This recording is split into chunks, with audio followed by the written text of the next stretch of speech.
Hi my dear friends, എല്ലാവർക്കും working mom സ്റ്റേസിൻ്റെ പുതിയൊരു വീഡിയോയിലോട്ട് സ്വാഗതം. ഇന്നത്തെ വീഡിയോ ഒരു നൈറ്റ് റുട്ടീൻ വീഡിയോ ആണ്. രാത്രി ചെയ്യുന്ന കുറച്ച് പ്രിപ്പറേഷൻസും പിന്നെ അതിൻ്റെ കൂടെ ഒരു ഫ്രിഡ്ജ് ക്ലീനിങ്ങും കൂടി ഉണ്ട്. ക്ലീനിങ് അല്ല, ഒരു ഓർഗനൈസേഷൻ എന്ന് പറയാം. പെട്ടെന്നൊരു ഫ്രിഡ്ജ് ഓർഗനൈസേഷൻ, ഒരു ഈസി ആൻഡ് ഫാസ്റ്റ്, അതും കൂടി ഇൻക്ലൂഡ് ചെയ്തിട്ടുള്ളൊരു വീഡിയോ ആണ്. പിന്നെ ഒരു സ്മൂത്തിയുടെ റെസിപ്പി ഞാൻ കാണിക്കുന്നുണ്ട്, വളരെ ഹെൽത്തി ആയിട്ടുള്ള. അപ്പോൾ ഇത് ഒരു ടൈപ്പ് പാസ്തയാണ് കേട്ടോ. ഞാനിത് കുറേ നാൾ മുന്നേ ഒരു പ്രാവശ്യം ഇത് വാങ്ങിച്ചത് എനിക്ക് ഓർമ്മയുണ്ട്. പിന്നെ അതിനുശേഷം ഞാൻ ഇപ്പോഴാണ് വാങ്ങിക്കുന്നത്. ഞാൻ എൻ്റെ ഗ്രോസറി ഹോൾ വീഡിയോ ചെയ്തപ്പം 3-4 വീഡിയോന് മുന്നേ തോന്നുന്നു ഞാനത് ചെയ്തിട്ടുണ്ടായിരുന്നു. അപ്പോൾ അതിൽ ഞാൻ കാണിച്ചിട്ടുണ്ടായിരുന്നു ഈ പാസ്ത ഞാൻ വാങ്ങിച്ചത്. പക്ഷേ എനിക്കിത് എങ്ങനെയാണ് ഉണ്ടാക്കേണ്ടതെന്നുള്ളൊരു ഓർമ്മയില്ല. ഞാൻ കുറേ മുന്നേ ചെയ്തതാണ്. പക്ഷേ എന്നാലും ഏകദേശം അതിൽ എഴുതിയിട്ടുണ്ട്. പക്ഷേ അത് ഇംഗ്ലീഷിലൊന്നുമല്ല, വേറെ ഏതോ ലാംഗ്വേജിലൊക്കെയാണ് എഴുതിയത്. അപ്പം ഞാനത് ഗൂഗിൾ ട്രാൻസ്ലേറ്ററൊക്കെ വെച്ച് നോക്കിയപ്പം നമ്മൾ സാധാരണ പോലെ 6 മിനിറ്റ് തിളപ്പിക്കുക, പിന്നെ അത് ഇതുപോലെ വാട്ടർ ഡ്രെയിൻ ചെയ്തെടുത്തിട്ട് അങ്ങനെ അതിൽ എഴുതിയിട്ടുണ്ട്. അപ്പോൾ ഞാൻ അതുപോലെ ഒന്ന് ചെയ്യാമെന്ന് വിചാരിച്ചു നാളെ. അപ്പോൾ ഒരു പരീക്ഷണത്തിന് ശരിക്കും രാവിലെ നമ്മൾ മുതിരാത്തേ നല്ലത് കേട്ടോ. പക്ഷേ ഞാൻ എന്താണെന്ന് വെച്ചാൽ ഇത് ഇൻ കേസ് ഫെയിലായി പോവുകയാണെങ്കിൽ പാലുണ്ട് എൻ്റെ അടുത്ത്. അപ്പോൾ ഞാൻ കോൺഫ്ലെക്സ് കൊടുത്ത് അഡ്ജസ്റ്റ് ചെയ്യാമെന്ന് വിചാരിച്ചു കുട്ടികൾക്ക്. അതാകുമ്പോൾ കുട്ടികൾക്ക് ഇഷ്ടമാണ്. അപ്പോൾ ആ ഒരു സമാധാനത്തിലാണ് ഞാനിത് പരീക്ഷിക്കാമെന്ന് വിചാരിച്ചത്. അപ്പോൾ ഇത് കുറേ ദിവസമായല്ലോ, അപ്പോൾ ഇങ്ങനെ ഉണ്ടാക്കാതെ വെച്ചിട്ട് കാര്യമില്ല. ശരിക്കും വൈകുന്നേരമാണ് ഇതുപോലുള്ള പരീക്ഷണങ്ങൾക്കൊക്കെ ഞാൻ നിൽക്കൽ സാധാരണ. അപ്പോൾ അങ്ങനെ എന്തായാലും അതവിടെ റെഡിയാക്കി കൗണ്ടർ ടോപ്പിൽ എടുത്ത് വെച്ചിട്ടേ ഉള്ളൂ. വേറെ ഒന്നും അതിൽ പ്രിപ്പറേഷനൊന്നും ചെയ്യാനില്ല. പിന്നുള്ളത് കുറച്ച് വെജിറ്റബിൾ അതിലേക്ക് വേണ്ടി വേണം, കുറച്ച് ക്യാരറ്റ്, കുറച്ച് ബീൻസ്, അങ്ങനെയൊക്കെ. അപ്പോൾ അതിൻ്റെ ഇടയിൽ ഞാൻ വിചാരിച്ചു ഫിഷ് ഡീഫ്രോസ്റ്റ് ചെയ്യാൻ വെച്ചിട്ടുണ്ടായിരുന്നു. അപ്പോൾ അതിനുള്ള മസാല റെഡിയാക്കി വെച്ച് കഴിഞ്ഞാൽ അപ്പോൾ അത് അവിടെ നിന്ന് ആയിക്കോളല്ലോ. അപ്പോൾ ഇത് നാളത്തേക്ക് വേണ്ടിയിട്ടുള്ളതല്ല ആക്ച്വലി. ഇന്ന് രാത്രി എന്തെങ്കിലും വേണമെന്ന് കറി, ഉച്ചക്കത്തെ കറി പോരാ, രാത്രി എന്തെങ്കിലും വേണമെന്ന് പറഞ്ഞപ്പം കുട്ടികളങ്ങനെ ഇടയ്ക്കൊക്കെ പറയുള്ളൂ കേട്ടോ. അപ്പോൾ അങ്ങനെ പറയുമ്പോൾ ഞാൻ എന്തായാലും എന്തെങ്കിലും ഉണ്ടാക്കി കൊടുക്കും. അപ്പോൾ ഞാൻ വിചാരിച്ചു ഏട്ടത്തല ഉണ്ടായിരുന്നു കേട്ടോ. ഏട്ടൻ എന്ന് പറഞ്ഞ ഫിഷ് അങ്ങനെ തന്നെയാണോ പറയാമെന്ന് എനിക്ക് അറിഞ്ഞുകൂടാ, ഇവിടെ അങ്ങനെയാണ് പറയൽ. അപ്പോൾ അത് ഞാൻ കഴിഞ്ഞ വീഡിയോയിൽ ഞാൻ കാണിച്ചിട്ടുണ്ടായിരുന്നു, ഏട്ട ഫിഷ് ഫ്രൈ ചെയ്യുന്നത്.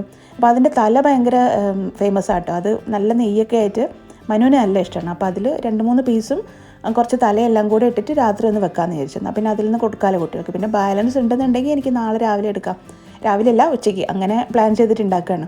അപ്പോൾ ഞാനിപ്പോൾ ഇത് ഉണ്ടാക്കുന്നൊരു രീതി എന്ന് വെച്ചാൽ ജസ്റ്റ് ഇങ്ങനെ ഡ്രൈ റോസ്റ്റ് ചെയ്യുകയാണ്. എല്ലാ മസാലയും മുളക് പൊടിയും, ആവശ്യത്തിനുള്ള മുളക് പൊടിയും മഞ്ഞൾപ്പൊടിയും കൂടെ സിമ്മിലിട്ടിട്ട് ഒരു പാനിൽ നന്നായിട്ടൊന്ന് മൂപ്പിച്ചെടുക്കുകയാണ്. ഒട്ടും കരിഞ്ഞു പോകാൻ പാടില്ല, നല്ല സിമ്മിലിട്ടിട്ടാട്ടോ. എന്നിട്ട് പിന്നെ അതിൻ്റെ ഒരു നല്ലൊരു സ്മെല്ല് വരാൻ തുടങ്ങും. അതുവരെ ഒന്ന് മൂപ്പിച്ചെടുക്കാം. പിന്നെ കുറേശ്ശെ വെള്ളം ഒഴിച്ചിട്ട് അത് ഒന്ന് മിക്സാക്കി എടുക്കുക. പിന്നെ അതിലോട്ട് തക്കാളി ചേർക്കും. ഞാൻ എൻ്റെ മീൻ കറീൻ്റെ ഒരു രീതി അങ്ങനെയാണ്. കുറച്ച് തക്കാളി പല രീതിയിലുണ്ടാക്കും. ഇന്നിപ്പോൾ ഞാൻ ചെയ്യുന്നത് തക്കാളി മുറിച്ചിടും, പിന്നെ ഇഞ്ചിയും വെളുത്തുള്ളിയും ചതച്ചിടും, പച്ചമുളക് ഇടും, പിന്നെ അത് തിളച്ച് വരുമ്പോൾ മീനിടും, അത്രയാണ്. അപ്പോൾ ഇത് ഞാൻ ബാക്കി കാണിക്കാത്ത എന്താണെന്ന് വെച്ചാൽ നിങ്ങളിൽ ചിലർക്കൊന്നും തലയൊന്നും ഉണ്ടാക്കുന്നൊന്നും കാണാൻ വലിയ താല്പര്യം ഉണ്ടാവില്ല. അപ്പോൾ അതുകൊണ്ട് ഞാൻ അതിൻ്റെ ഡീറ്റെയിൽ ആയിട്ടൊന്നും ഞാൻ പിന്നെ കാണിക്കുന്നില്ല കേട്ടോ. പിന്നെ അത് കഴിഞ്ഞപ്പോഴത്തേക്കും രാജേട്ടന് ഡിന്നർ കഴിക്കാൻ വേണ്ടിയിട്ട് വന്നിട്ടുണ്ടായിരുന്നു. ഇന്നത്തെ ഡിന്നർ സ്മൂത്തിയാണ് വേണ്ടതെന്ന് പറഞ്ഞു. എൻ്റെ അടുത്ത് തേങ്ങാപ്പാൽ ഉണ്ടായിരുന്നു കേട്ടോ. തേങ്ങാപ്പാൽ ഞാൻ പിഴിഞ്ഞുണ്ടാക്കിയ പാലൊന്നും അല്ല, ഓൾറെഡി പുറത്തുനിന്ന് വാങ്ങിച്ചതാട്ടോ. ഞങ്ങൾക്ക് ഓർഗാനിക് പ്രോഡക്ട്സ് കിട്ടും ഇവിടെ കാരിഫോറിന്ന്. അപ്പോൾ അവിടുന്ന് വാങ്ങിച്ച കോക്കനട്ട് മിൽക്ക് ഉണ്ടായിരുന്നു. പ്യുവർ കോൾഡ് പ്രസ്ഡ് കോക്കനട്ട് മിൽക്കാണ്. അപ്പോൾ അത് ഞാൻ ഒരു പ്രാവശ്യം ഉണ്ടാക്കി 2 പ്രാവശ്യം സ്മൂത്തി അടിക്കാനുണ്ടായിരുന്നു കേട്ടോ. ഒരു 1/2 കപ്പ് മതിയല്ലോ ശരിക്കും സ്മൂത്തി അടിക്കാനായിട്ട് ഒരാൾക്കാണെങ്കിൽ. അപ്പോൾ ഒരു പ്രാവശ്യം ഞാൻ അടിച്ചിട്ടുണ്ടായിരുന്നു. ഞങ്ങൾ 2 കുടിച്ചിട്ടുണ്ടായിരുന്നു ഒരു പ്രാവശ്യം. പിന്നെ ഒരു പ്രാവശ്യം കൂടി അടിക്കാനുണ്ട്. അപ്പോൾ അത് കുറച്ച് നാളിങ്ങനെ വെക്കണ്ടല്ലോ എന്ന് വിചാരിച്ചിട്ടേ. തേങ്ങ അങ്ങനെ കുറേ നാൾ ഫ്രിഡ്ജിൽ വെക്കുന്നത് നല്ലതല്ലോ. അപ്പോൾ അത് ഒരു 1/2 കപ്പോളുണ്ട് ബാലൻസ്. അപ്പോൾ അത് ഞാൻ മിക്സിയിലിട്ടിട്ട് പിന്നെ അതിലേക്ക് ഞാൻ ഒരു 3/4 ഭാഗത്തോളം റോബസ്റ്റ പഴവും, പിന്നെ ഒരു 2-3 സ്ട്രോബെറി, പിന്നെ മധുരത്തിന് വേണ്ടിയിട്ട് 3 എണ്ണം ഒരു ഡേറ്റ്സ്, മറ്റേ ഈത്തപ്പഴമില്ല, അതും കൂടെ ഇട്ടിട്ടാണ് അടിക്കുന്നത് കേട്ടോ. അപ്പോൾ ഈത്തപ്പഴം ചേർക്കുന്നത് സ്മൂത്തിക്ക് എനിക്ക് എപ്പോഴും തോന്നിയിട്ടുണ്ട്. ഈ ഷുഗർ യൂസ് ചെയ്യാത്തവർക്ക്, സാധാരണ ഈ വൈറ്റ് ഷുഗർ ഇല്ലാതെ നാച്ചുറൽ ഷുഗർ ഉള്ള ഡയറ്റൊക്കെ ചെയ്യുന്നവർക്ക് വേണമെങ്കിൽ ഈ ഡേറ്റ്സ് യൂസ് ചെയ്യുന്നത് നല്ലൊരു ആൾട്ടർനേറ്റീവ് ആട്ടോ ഷുഗറിന്. പക്ഷേ ഷുഗർ പേഷ്യൻസ് ഒക്കെ ആണെങ്കിൽ ഒരു തരത്തിലുള്ള ഷുഗർ യൂസ് ചെയ്യാൻ പാടില്ല കേട്ടോ. അല്ലാത്തവർക്ക് പ്രശ്നമില്ല. അപ്പം ഞാൻ അതെല്ലാം കൂടെ ഇട്ടിട്ട് ഒന്ന് മിക്സ് ചെയ്തെടുക്കുക എന്നുള്ളതാണ്. പിന്നെ അതിലേക്ക് ഞാൻ ചേർക്കുന്നത് ഒരു ആൽമണ്ട് ബട്ടറാണ്. ഈ സ്ട്രോബെറി ഇവിടെ ചില സമയത്ത് ഒരുപാട് സ്ട്രോബെറി, നല്ല ടേസ്റ്റുള്ള സ്ട്രോബെറി കിട്ടും കേട്ടോ. അപ്പോൾ അത് മുറിച്ച് നോക്കിയപ്പോൾ നല്ല മധുരം. അപ്പോൾ ഞാൻ വിചാരിച്ചെന്നാൽ പിന്നെ കൂടുതൽ വെയിറ്റ് ചെയ്യേണ്ട, അന്നേരം തന്നെ ഒരെണ്ണം എടുത്ത് കഴിക്കാമെന്ന് വിചാരിച്ചിട്ട് അപ്പോൾ തന്നെ ഞാൻ മുറിച്ചു. അപ്പോൾ നല്ല യമ്മിയായിട്ടുള്ള സ്ട്രോബെറി ആയിരുന്നു കേട്ടോ. 2-3 ടൈപ്പ് കിട്ടും. USA നിന്ന് വരുന്ന സ്ട്രോബെറിയാണ് ഇവിടെ ഏറ്റവും ടേസ്റ്റ്. പക്ഷേ അതാണെങ്കിൽ ഭയങ്കര വിലയാണ്. അത് ഞങ്ങൾ അങ്ങനെ വാങ്ങലൊന്നുമില്ല, വല്ലപ്പോഴും മാത്രമേ വാങ്ങുള്ളൂ.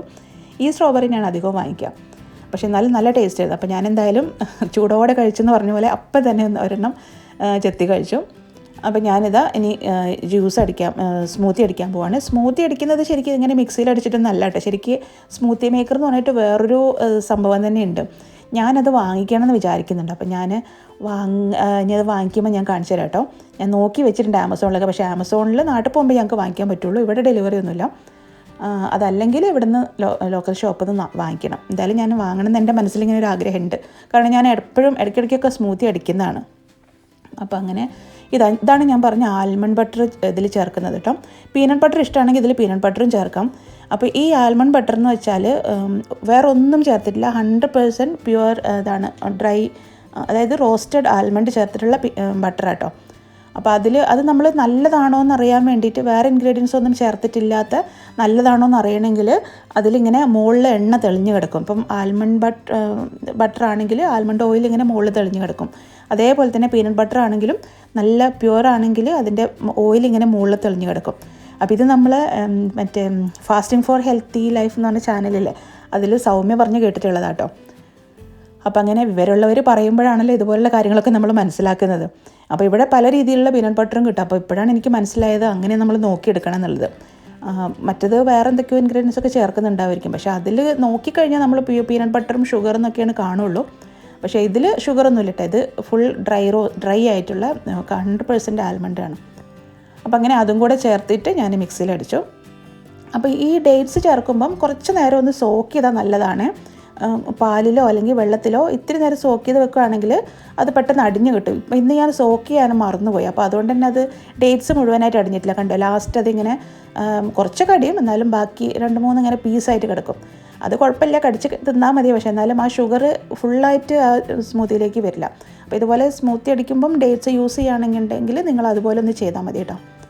അപ്പോൾ അങ്ങനെ രാജേട്ടൻ്റെ ഡിന്നർ കൊടുത്തു കഴിഞ്ഞു. അപ്പോൾ ഞാനിനി ബാക്കി അതിൻ്റെ നമ്മൾ പകുതി വെച്ച് നിർത്തിപ്പോയതാണല്ലോ ഞാൻ.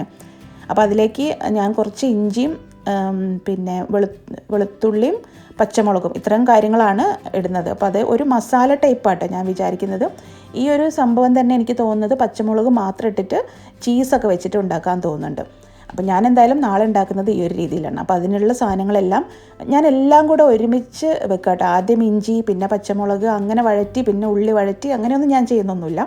എല്ലാം കൂടെ ഒരുമിച്ചായിട്ട് ഓയിലിൽ വഴറ്റും, ഓയിലിലോ ബട്ടറിലോ അങ്ങനെ വഴറ്റും. അങ്ങനെയാണ് ഞാൻ ചെയ്യുന്നത്. ഞാൻ ഉപ്പുമാവ് ഉണ്ടാക്കുമ്പോഴും ഒക്കെ അങ്ങനെ ചെയ്യാം കേട്ടോ. ആദ്യം ഇഞ്ചി, പിന്നെ പച്ചമുളക്, പിന്നെ ഉള്ളി, അങ്ങനെയൊന്നും ഞാൻ ചെയ്യലില്ല. വല്ലപ്പോഴൊക്കെ അതുപോലെ ചെയ്യും. പക്ഷേ അധികവും എൻ്റെ പണിയെന്ന് വെച്ചാൽ ഇതുപോലെ ഒരു എളുപ്പപ്പണിയാണ്. എല്ലാം പെട്ടെന്ന് എല്ലാം ഒരുമിച്ച് കേട്ടോ. എനിക്കങ്ങനെ വലിയ വ്യത്യാസം തോന്നിയിട്ടൊന്നുമില്ല കേട്ടോ. അങ്ങനെ ആദ്യം ഒന്ന് ചെയ്ത് പിന്നെ വേറൊന്ന് ചെയ്യുന്നത് വെറുതെ സമയം വേസ്റ്റാണെന്നാണ് എനിക്ക് തോന്നിയിട്ടുള്ളത്. അപ്പോൾ ഇതുപോലെ പ്രിപ്പറേഷൻസൊക്കെ ചെയ്ത് വെക്കണോ, ഇങ്ങനെയൊക്കെ ചെയ്ത് വെക്കണോ, ഇതെല്ലാം രാവിലെ ചെയ്യാൻ അധികം സമയമൊന്നും വേണ്ടല്ലോ എന്ന് ചിലപ്പം ചിലരെങ്കിലും ചിന്തിക്കുന്നുണ്ടാവും.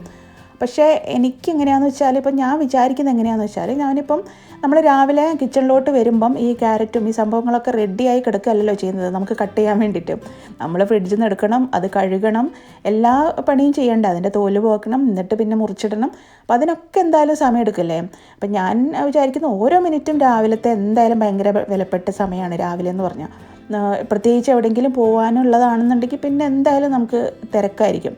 അപ്പോൾ ആ ഒരു തിരക്ക് ഒഴിവാക്കാൻ വേണ്ടിയിട്ട് എനിക്കിങ്ങനെ ഭയങ്കര തിരക്ക് ഓടി പടിഞ്ഞ് പോകുമ്പം ഒട്ടും ഇഷ്ടമല്ല കേട്ടോ. അങ്ങനെ എനിക്ക് തോന്നുന്നു എല്ലാവർക്കും അങ്ങനെ തന്നെ ആയിരിക്കും. ഇപ്പോൾ ജോലിക്ക് പോകുന്നവർക്കാണെങ്കിൽ എല്ലാവർക്കും അങ്ങനെ തന്നെ ആയിരിക്കും. ഇങ്ങനെ ആകെ വേർത്ത് കുളിച്ച് കിച്ചണിൽ നിന്ന് ഇറങ്ങി ഓടി ഓഫീസിലേക്ക് പോകാൻ ആർക്കും താല്പര്യം ഉണ്ടാവില്ലല്ലോ. അപ്പോൾ അതുകൊണ്ട് പിന്നെ അത് മാത്രമല്ല, ജോലിക്ക് പോകുന്നവർ മാത്രമൊന്നുമല്ല, പെട്ടെന്ന് തന്നെ പണിയൊക്കെ തീർത്തൊന്ന് ഫ്രീ ആവാമെന്ന് വിചാരിക്കുന്നവർക്ക് ഇതുപോലെ കുറച്ച് പ്രിപ്പറേഷൻസൊക്കെ ചെയ്ത് വെക്കുന്നത് നല്ലതാട്ടോ. പിന്നെ അതൊന്നും ഒട്ടും ഇഷ്ടമില്ലാത്തവർ ചെയ്യണമെന്നില്ല. എന്നാലും ഇതുപോലെയൊക്കെ ചെയ്ത് വെച്ചാൽ കുറച്ച് സമയം ലാഭിക്കാം. അങ്ങനെയാണ് ഞാൻ ചിന്തിക്കുന്നത്. പിന്നെ ഇതിപ്പം എളുപ്പമാണോ എന്ന് ചോദിച്ചാൽ എളുപ്പമാണ് രാവിലെ ചെയ്യാൻ. പക്ഷേ ഈ പറഞ്ഞ പോലെ ഒരു മിനിറ്റ് ലാഭിക്കാമെന്ന് വിചാരിക്കുന്നവർക്ക് ഇങ്ങനെയൊക്കെ ചെയ്ത് വെക്കാം. ഞാൻ ആക്ച്വലി പറഞ്ഞാൽ കുറച്ചും കൂടെ കാര്യങ്ങൾ, അതായത് ഒരു പകുതി കുക്കിങ്ങും കൂടെ തീർത്ത് വെക്കണം എന്നാണ് ഞാൻ വിചാരിക്കുന്നത്. പതുക്കെ ആ ഒരു രീതിയിലോട്ട് എനിക്ക് വരണമെന്നുണ്ട്. അപ്പോൾ അത് സക്സസ് ആവുകയാണെങ്കിൽ ഞാൻ നിങ്ങൾക്ക് എന്തായാലും അങ്ങനെ ആ ഒരു രീതിയും കൂടെ കാണിച്ചു തരാം കേട്ടോ. അങ്ങനെ ഞാൻ പ്ലാൻ ചെയ്യുന്നുണ്ട്. അപ്പോൾ ഇതാ എല്ലാം റെഡി ആയിട്ടുണ്ട്. പിന്നെ ചിരവിയ തേങ്ങ വാങ്ങിച്ചിട്ടുണ്ടായിരുന്നു. അപ്പോൾ അത് തേങ്ങ ഞാൻ എങ്ങനെയാണ് ഫ്രിഡ്ജിൽ വെക്കുകയെന്ന് വെച്ചാൽ 2-3 ബോക്സിലാക്കി വെക്കും. അപ്പോൾ അങ്ങനെ ആകുമ്പം ഒരു ബോക്സ്, അതായത് ചിലപ്പോൾ ഒരു 3-4 ബോക്സിലാക്കും കേട്ടോ. എന്നിട്ട് ഞാൻ ഫ്രീസറിൽ വെക്കും. അതിലൊരു ബോക്സ് മാത്രം എടുത്ത് ഫ്രിഡ്ജിൽ താഴത്ത് വെക്കും. എന്നിട്ട് അതാണ് യൂസ് ചെയ്യുക. പിന്നെ അത് കഴിയുമ്പോൾ മാത്രം അടുത്ത ബോക്സ് എടുക്കുകയുള്ളൂ. ആദ്യമൊക്കെ ഞാൻ ചെയ്തിരുന്നത് എല്ലാം കൂടെ ഒരു ബോക്സിലാക്കിയിട്ട് ആദ്യം അത് പിന്നെ ഫ്രീസറിൽ നിന്ന് എടുത്ത് തണുപ്പ് വിടാൻ വേണ്ടി വെക്കും. എന്നിട്ട് വീണ്ടും ഫ്രീസറിൽ വെക്കും. അങ്ങനെയായിരുന്നു. ഇപ്പോൾ ഇങ്ങനെ വരുമ്പം എനിക്ക് ഒട്ടും തേങ്ങ കേട് വരാതെ കിട്ടലുണ്ട് കേട്ടോ.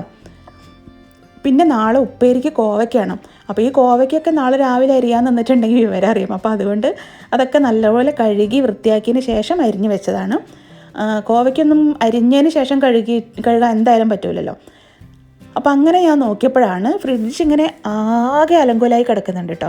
മൊത്തം വാരി വലിച്ചിട്ടിട്ടുണ്ട്. അപ്പോൾ ഇത് ആര് ചെയ്തതെന്ന് വെച്ചാൽ ഇത് എൻ്റെ പണി തന്നെയാണ്. ഞാനിങ്ങനെ ഇപ്പോൾ തിരക്കിട്ട് നമ്മൾ ഓരോ പണി ചെയ്യുമ്പോഴേ കണ്ണ് കാണുന്ന സ്ഥലത്ത് അവിടെ വെക്കും. അപ്പോൾ അത് പിന്നെ ചെയ്യാലോ എന്ന് മനസ്സിൽ അപ്പം തന്നെ വിചാരിക്കുകയും ചെയ്യും കേട്ടോ. അത് പിന്നെ ചെയ്യാമെന്ന് വിചാരിക്കും. അപ്പോൾ ഞാനിത് ഇന്നലെ മുതലേ വിചാരിക്കുന്നതാണ് ഇതൊന്ന് നീറ്റാക്കണമെന്ന്. എനിക്കിങ്ങനെ ഈ ഒട്ടും ഇഷ്ടമല്ല ഇതുപോലെ ഇങ്ങനെ കാണുമ്പോൾ. ഫ്രിഡ്ജ് തുറക്കുമ്പോൾ തന്നെ ഞാൻ വിചാരിക്കും ഇതൊന്ന് ചെയ്യണമല്ലോ എന്ന്. അപ്പോൾ എന്തായാലും കയ്യോടെ ഇന്ന് അതങ്ങോട്ട് ചെയ്യാമെന്ന് വിചാരിച്ചു. അപ്പം പണിയൊക്കെ ഏതാണ്ട് ഒതുങ്ങിയല്ലോ. അപ്പം ഞാൻ നോക്കിയപ്പം കണ്ടോ, ഇത് വേണ്ട സ്ട്രോബെറി 2 ബോക്സിലായിട്ടാണ് കിടക്കുന്നത്. 2ലും ഹാഫേ ഉള്ളൂ. അപ്പോൾ അതിൻ്റെ ആവശ്യമില്ലല്ലോ. അപ്പോൾ ഞാൻ 2ഉം കൂടി എടുത്ത് ഒരു ബോക്സിലാക്കി വെച്ചു. അപ്പോൾ ഇതുപോലെ നമ്മൾ ശ്രദ്ധിക്കാതെ കിടക്കുന്ന പല കാര്യങ്ങളും ഉണ്ടാവും കേട്ടോ ഫ്രിഡ്ജിൽ. വെറുതെ സ്പേസ് ഇങ്ങനെ എന്തെങ്കിലും സാധനം വെക്കാൻ പോകുമ്പോൾ ആയിരിക്കും ഫ്രിഡ്ജ് ഇങ്ങനെ നിറഞ്ഞു കിടക്കുന്ന കാണുന്നത്. പിന്നെ അതുപോലെ നല്ല 2 കളറുള്ള ബെൽ പെപ്പറോ, ഇത് മാത്രമല്ല ഒരു ഓറഞ്ചും ഗ്രീനൊക്കെ ഉണ്ടായിരുന്നു, അതൊക്കെ കഴിഞ്ഞാണ്. അപ്പോൾ ഇതും ഒരു വലിയൊരു ട്രെയിൽ വാങ്ങിച്ച് അതേ ട്രെയിൽ തന്നെ അങ്ങനെ കിടക്കുകയാണ്. അപ്പോൾ ഞാൻ അതിൽ നിന്ന് എടുത്തിട്ട് ക്ലീൻ റാപ്പ് അതിൻ്റെ മുകളിൽ തന്നെ ഉണ്ടായിരുന്നു. ഒരെണ്ണം അതിൽ തന്നെ ചുറ്റി വെച്ചിട്ട് മറ്റേത് ഞാൻ ഇവിടെ എൻ്റെ അടുത്ത് ക്ലീൻ റാപ്പ് ഉണ്ട് കേട്ടോ. ഇത് യൂസ് ചെയ്യുന്നത് വളരെ നല്ലതാണ്. ഞാനിപ്പം ഒരുപാട് കാലമായിട്ടില്ല ഇങ്ങനെ ഒരു മെത്തേഡ് ട്രൈ ചെയ്തിട്ട്. എനിക്കത് ഭയങ്കര യൂസ്ഫുള്ളായിട്ട് തോന്നി. ഇപ്പം നമ്മൾ കട്ട് ചെയ്തതിൻ്റെ ബാക്കി കഷ്ണമായാലും ഇതുപോലെ ക്ലീൻ റാപ്പ് വെച്ചിട്ട് നമ്മൾ ഒന്ന് റാപ്പ് ചെയ്ത് വെക്കുകയാണെങ്കിൽ ആ ഒരു ഫ്രഷ്നെസ് പോവാതെ തന്നെ കിട്ടും. അപ്പോൾ ഇതിനങ്ങനെ അധികം വിലയൊന്നുമില്ല കേട്ടോ. എല്ലാ സൂപ്പർ മാർക്കറ്റിലും കിട്ടുകയും ചെയ്യും. അപ്പോൾ ഇത് ഉപയോഗിക്കാത്തവരോടാണ് കേട്ടോ ഞാനിങ്ങനെ ഡീറ്റെയിൽ ആയിട്ട് പറയുന്നത്. സൂപ്പർ മാർക്കറ്റിലൊന്ന് പോയി കഴിഞ്ഞാൽ ക്ലിംഗ് റാപ്പെന്ന് ചോദിച്ചാൽ തന്നെ അവർ ചിലപ്പോൾ എടുത്തു തരും. നിങ്ങളതിനെ നോക്കിയാലും കിട്ടും. ഈ അലുമിനിയം ഫോയിൽ അതൊക്കെ വെച്ചിരിക്കുന്ന സ്ഥലത്തായിരിക്കും ഉണ്ടാവുക. അപ്പോൾ അത് വാങ്ങിച്ചു കഴിഞ്ഞാൽ ഇതുപോലെ ഇതിപ്പോൾ ഒന്നാക്കുള്ളൊരു ക്യാപ്സിക്കാണ്. ഇതല്ലാതെ നമ്മളിപ്പോൾ ഇത് പകുതി മുറിച്ച് എടുത്തെന്ന് വിചാരിച്ചോ. എന്നിട്ട് ആ ബാക്കിയുള്ളതായാലും ഇതുപോലെ ഇങ്ങനെ ചുറ്റി വെക്കുവാണെങ്കിൽ എന്നിട്ട് എന്ത് ചെയ്യുമെന്ന് വെച്ചാൽ നമ്മൾ അടുത്ത പ്രാവശ്യം എടുക്കുമ്പം അതിൽ നിന്നൊരു കഷ്ണം എടുത്തിട്ട് വീണ്ടും അതേ കവറിൽ തന്നെ ചുറ്റി വെക്കാട്ടോ. എന്നിട്ട് അത് തീരുമ്പം ആ കവർ എടുത്ത് ഒഴിവാക്കാം. പക്ഷേ ഇത് വാങ്ങിക്കുമ്പോൾ ശ്രദ്ധിക്കേണ്ടത് എന്താണെന്ന് വെച്ചാൽ ഫുഡ് സേവ് ആയിട്ടുള്ളത് തന്നെ വാങ്ങിക്കണം. പല ടൈപ്പും ഉണ്ട്. ഇങ്ങനെ വില കുറഞ്ഞിട്ട് ഉള്ള സംഭവം ഉണ്ട്, അതിനൊന്നും ചിലപ്പോൾ ക്വാളിറ്റി ഉണ്ടാവില്ല. നമ്മളിങ്ങനെ വെജിറ്റബിൾ അങ്ങനെയൊക്കെ റാപ്പ് ചെയ്ത് വെക്കുന്നതല്ല. അപ്പോൾ അതുകൊണ്ട് കുറച്ച് ക്വാളിറ്റി ഉള്ളത് തന്നെ വാങ്ങിക്കുക. ഒരുപാട് നാളിരിക്കും കേട്ടോ. ഇത് വലിയൊരു റോളായിരിക്കും. അപ്പോൾ കുറേ നാൾ ഇതിരിക്കുകയും ചെയ്യും. അപ്പോൾ എന്തായാലും ഇത് യൂസ് ചെയ്യാത്തവരെന്തായാലും ഒന്ന് വാങ്ങിച്ച് ഉപയോഗിക്കാൻ വേണ്ടി ട്രൈ ചെയ്യാം കേട്ടോ. പിന്നെ ഞാൻ 2 ബോക്സിൽ കുറച്ച് മഷ്റൂമും കുറച്ച് കോളിഫ്ലവറൊക്കെ ഉണ്ടായിരുന്നു. അപ്പോൾ ഞാനത് എനിക്ക് നാളത്തേക്ക് യൂസ് ചെയ്യാനായിട്ട് വേറൊരു ബോക്സിൽ സെറ്റാക്കി വെച്ചു. എന്നാൽ പിന്നെ എനിക്ക് ആ ബോക്സ് അങ്ങനെ എടുത്ത് അങ്ങോട്ട് യൂസ് ചെയ്താൽ മതിയല്ലോ നാളെ. അപ്പോൾ അതിന് വേണ്ടി അത് റെഡിയാക്കി വെച്ചിട്ടുണ്ട്. അപ്പോൾ ഞാൻ ഇന്ന് ഫ്രിഡ്ജ് ക്ലീനിങ് ഒന്നും ചെയ്യുന്നില്ല. ക്ലീൻ ചെയ്യാനൊന്നും ആയിട്ടില്ല കേട്ടോ. ഞാൻ ഓൾറെഡി ക്ലീൻ ചെയ്തതാണ് മുന്നേ. എല്ലാം എടുത്ത് തുടച്ചൊക്കെ വൃത്തിയാക്കിയൊക്കെ വെച്ചതാണ്. അപ്പോൾ അതിന് ഒരു 2-3 ദിവസം കൂടെ കഴിഞ്ഞിട്ട് ക്ലീൻ ചെയ്താൽ മതി. പിന്നെ ഇപ്പോൾ രാത്രി എന്തായാലും ക്ലീൻ ചെയ്യാനുള്ള സമയമില്ല. അപ്പോൾ ഞാനൊന്ന് അറേഞ്ച് ചെയ്യാന്നുള്ള മാത്രമേ ചെയ്യുന്നുള്ളൂ. ഇത് കണ്ടോ, ചിരങ്ങയാണ്. അതും ഇതുപോലെ പകുതി മുറിച്ചിട്ട് ഞാൻ ആ എൻഡിൽ മാത്രം ക്ലീൻ റാപ്പ് ചെയ്തതാണ്. അപ്പോൾ അങ്ങനെ ആ ഒരു പണി കഴിഞ്ഞു. ഭയങ്കര സമാധാനമായിട്ട് ഞാനിങ്ങനെ ഇന്നലെ മുതലിങ്ങനെ ഓരോ പ്രാവശ്യം ഫ്രിഡ്ജ് തുറക്കുമ്പോഴും വിചാരിക്കുകയാണ് ഇതൊന്ന് അറേഞ്ച് ചെയ്യണമെന്ന്. അങ്ങനെ ആ വലിയൊരു പണി കഴിഞ്ഞു. അപ്പോൾ അങ്ങനെ ഇതോടെ ഞാൻ ഇന്നത്തെ വീഡിയോ വൈൻഡപ്പ് ചെയ്യാണ്. പിന്നെ കൂടുതൽ വിശേഷങ്ങളൊന്നും ഇല്ല കേട്ടോ, അത്ര തന്നെ ഉള്ളൂ. പിന്നെ നമ്മൾ ഡിന്നറൊക്കെ കഴിച്ചു, കിച്ചൺ ക്ലീനിങ്, പിന്നെ അന്നത്തെ ഡേ വൈൻഡപ്പ് ചെയ്യുക എന്നുള്ളത് അതൊക്കെ തന്നെയുള്ളൂ. അപ്പോൾ എന്തായാലും ഇതുവരെ വീഡിയോ കണ്ട എല്ലാവർക്കും താങ്ക് യു സോ മച്ച്. അപ്പോൾ നിങ്ങൾക്ക് വീഡിയോ ഇഷ്ടപ്പെട്ടിട്ടുണ്ടെങ്കിൽ തീർച്ചയായിട്ടും കമൻറ്റിൽ പറയാം. പിന്നെ അതേപോലെ തന്നെ ഡേ ഇൻ മൈ ലൈഫ് വീഡിയോസൊക്കെ ഇഷ്ടമാണെങ്കിൽ ചാനൽ സബ്സ്ക്രൈബ് ചെയ്ത് സപ്പോർട്ട് ചെയ്യാം. അപ്പോൾ എന്തായാലും നമുക്ക് പുതിയൊരു ദിവസത്തെ വിശേഷങ്ങളൊക്കെ ആയിട്ട് ഉടനെ തന്നെ കാണാം. Thank you so much.